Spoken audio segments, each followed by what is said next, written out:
Hello. Today we are going to do question number 12 of exercise 5.2. The question is, two APs have the same common difference. The difference between their 100 term is 100. What is the difference between their 1000 terms? अब हमें दो APs दिए हुए हैं और उनके बीच का common same है दोनों APs का. उनकी 100 टर्म का डिफरेंस 100 है, तो आपको उनकी 1000 टर्म के बीच का डिफरेंस पता लगाना है. तो we are assuming that the two APs are A1, A2, A3 and so on, and the second AP is B1, B2, B3 and so on. Now since they have the same common difference, that means the difference between the terms of the first AP is D. तो second AP की terms के बीच का difference भी क्या होगा? D होगा. ठीक है. अब हम आते हैं क्वेश्चन पे. क्वेश्चन कह रहा है the difference between their 100 term is 100. अब फर्स्ट AP की 100 टर्म क्या होगी? A100 और सेकंड AP की 100 टर्म क्या होगी? B100. The difference between, difference मतलब you have to subtract the two. The difference between their 100 term, इनकी 100 टर्म के बीच का डिफरेंस 100 है. तो आपको क्या पता लगाना है? You have to find out the difference between their 1000 term. आपको इनकी 1000 टर्म के बीच का अंतर पता लगाना है. This you have to find out. Okay, now let us simplify this. A100 को हम कैसे लिख सकते हैं? अब हमारे पास है A100 minus B100 is equal to 100. ठीक है. Now A100 can be written as A plus, जब हम nth टर्म को लिखते हैं तो an is equal to a plus n minus 1d होता है ना. अब यहाँ पर A100 की जब हम बात करेंगे तो n की जगह हम क्या पुट कर रहे हैं? 100. तो this will be a plus 100 minus 1d. तो this is equal to a plus 99d. तो यहाँ पर आपका आ जाएगा a प्लस 99d माइनस, अब b की जब आप 100 टर्म के बारे में लिखेंगे तो b की 100 term will be b plus, यहाँ पर सिमिलरली इधर पुट करेंगे, यहाँ पर हमारे bn निकालना है हमें. bn is equal to b plus n minus 1d. क्योंकि कॉमन डिफरेंस दोनों का सेम है इसलिए हम d ही लेंगे यहाँ पर. तो जब b 100 की बात करेंगे तो हम this will be b plus 100 minus 1 into d. This is equal to b plus 99d. तो मैं यहाँ पर B100 को लिखूंगी b plus 99d is equal to 100. Now let us open the bracket. तो a प्लस 99d माइनस, क्योंकि बाहर minus का साइन है तो ब्रैकेट के अंदर के साइन चेंज हो जाएंगे. This is equal to 100. तो यहाँ पर आपके पास 99d प्लस का है, इधर माइनस का, तो बोथ विल गेट कैंसिल. तो आपके पास सिंपली आया a minus b is equal to 100. That means the difference between the जो फर्स्ट टर्म है of both the APs is 100. पहली AP की जो फर्स्ट टर्म है A1 या A भी लिख सकते हैं हम इसको, तो A1 और B1 के बीच का डिफरेंस जो क्या है वो है 100. ठीक है. अब हमें क्या करना था? हमारा टास्क था कि हमें A1000 और B1000 के बीच का डिफरेंस पता लगाना है. Now let us simplify this. A1000 minus B1000 can be written as, this is equal to, जब यहीं पर सेम हम an की जगह, an क्या था हमारा? A1 plus n minus 1d. अब हम यहाँ पे 8000 निकाल रहे हैं. This will be equal to A1 plus 1000 minus 1d. तो this is equal to A1 plus 999d. तो अगर मैं 8000 को रिप्लेस करूंगी तो I put the value of, I put this as A1 plus 999d.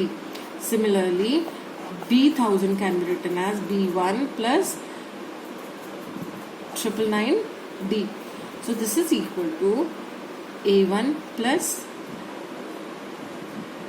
999d minus, जब bracket आप खोलेंगे तो दिस विल बी, अब आप देख रहे हैं दोनों टर्म्स कैंसिल हो रही हैं and you are just left with A1 minus B1. लेकिन अभी हमने डिड्यूस किया था कि A1 minus B1 is 100. So that means the difference between the 1000 terms is also 100. I hope this is clear. Now the 13th question. 13th question is how many 3-digit numbers are divisible by 7? अब हमारे 3-digit number start कहाँ से होते हैं? हमारे 3-digit number, जो पहला 3-digit number है वो है 100, है ना? और लास्ट जो 3-digit नंबर है वो क्या है? 999. इसके बाद आपके पास 1000 आ रहा था, which is a 4-digit number, है ना? और 100 से पहले जो आपका नंबर आता है दैट इज 99, ये एक 2-digit नंबर है. और 999 के बाद आपका जो नंबर आता है दैट इज 1000, ये एक 4-digit नंबर है. तो हमें सिर्फ 3-digit नंबर्स के हमें 3-digit नंबर्स में से 7 से जो डिविजिबल है वो नंबर पता लगाना है. तो हमारा पहला 3-digit नंबर है 100 और हमारा लास्ट 3-digit नंबर है 999. अब हमें ये देखना है कि इनमें से ये जो नंबर्स हैं इनमें से कौन सा नंबर्स 100 के बाद या 100 से 100 क्या ये 7 से डिविजिबल है या नहीं. तो उसके लिए हम क्या करेंगे, विल डिवाइड 100 बाय 7. 7 से जब आपने 100 को डिवाइड किया तो क्या है आपके पास, you are left with 3. 7 4s are 28.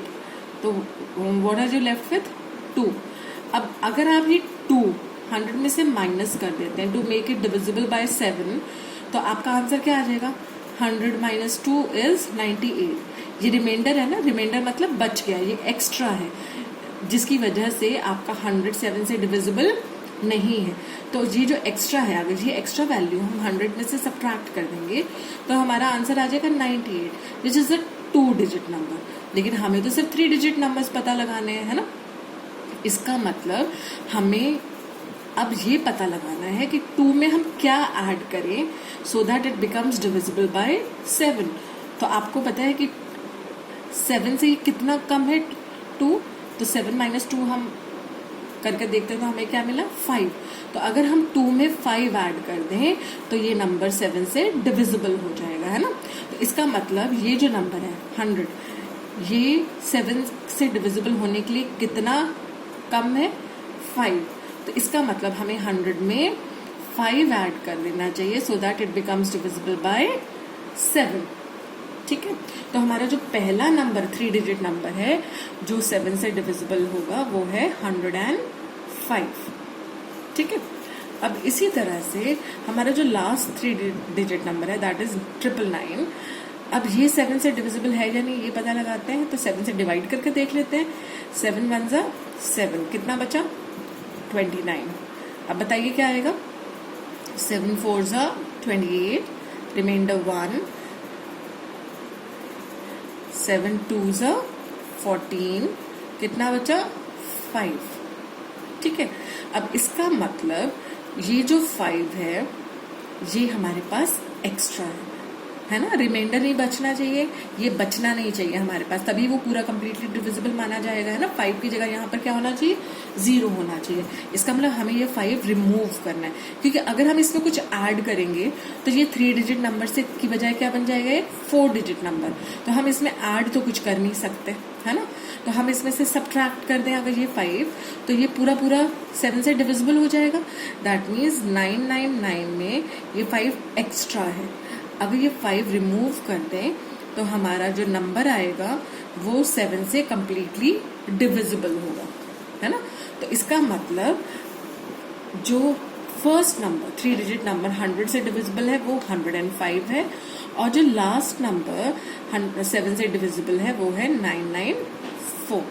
First number 7 से डिविजिबल जो है 3-digit number that is 105 and the last number that is divisible by 7 is 994. तो अब आपको A1 पता चल गया. A1 is 105, ठीक है, and AN is 994. Now can you tell me what will be the common difference? बहुत easy है, सोचिए जरा. हाँ जी, the common difference D will be 7, क्योंकि ये नंबर सारे 7 के मल्टीपल्स हैं, है ना. तो 7 7 के डिफरेंस पर आ रहे हैं, है ना. पहला नंबर अगर 105 है तो अगला नंबर क्या होगा 112. इसमें 7 ऐड कर देंगे, है ना, क्योंकि 7 से डिविजिबल है. इसका मतलब ये सारे नंबर 7 के मल्टीपल्स होने चाहिए. तो इनके बीच का डिफरेंस हमेशा क्या आना चाहिए, 7. तो इसका मतलब डी हमारा क्या होना चाहिए, 7. ठीक है. तो अब आप देखेंगे कि ए एन इज 994, लेकिन ए एन क्या होता है? A n is A1 plus n minus 1 D, so this is equal to 994. अब यहाँ पर A1 क्या है? हमारी फर्स्ट टर्म क्या है? 105, सो दिस इज 105 प्लस n, तो हमें पता लगाना है ना कितनी टर्म्स ऐसी हैं जो 7 से डिविजिबल हैं, 3 डिजिट नंबर्स है ना, ये पता लगाने हैं हमें. तो D की जगह हमने क्या पुट किया? 7, दिस इज इक्वल टू 994. तो n minus 1 into 7 is equal to 994 minus 105. So n minus 1 is equal to n minus 1 into 7 is equal to, let us subtract these two. अब subtract कर इसको हमारे पास आया, तो 994 में से 105 subtract करके हमारे पास आया 889. That means n minus 1 is equal to 889 upon 7. ये 7 इधर आ जाएगा. So this is equal to n minus 1 is equal to 7 से इसको हम डिवाइड करेंगे तो क्या आएगा? 7 to 0. ठीक है. अब ये -1 इधर आ जाएगा, तो n is equal to 127 plus 1. That means n is equal to 128. That means how many terms are there, how many 3 digit numbers are divisible by 7? तो total 3 digit numbers that are divisible by 7 are 128. So 128 numbers, 3 digit numbers are divisible by 7. I hope this is clear. Now there is a question for you all to solve. इसे जल्दी से solve करके मुझे simplify करके इसका answer भेजिए. The question is what is the common difference of an AP in which A21 minus A7 is 84. I am waiting for your replies. जल्दी से सॉल्व करिए और मुझे भेजिए इसका आंसर. Thank you.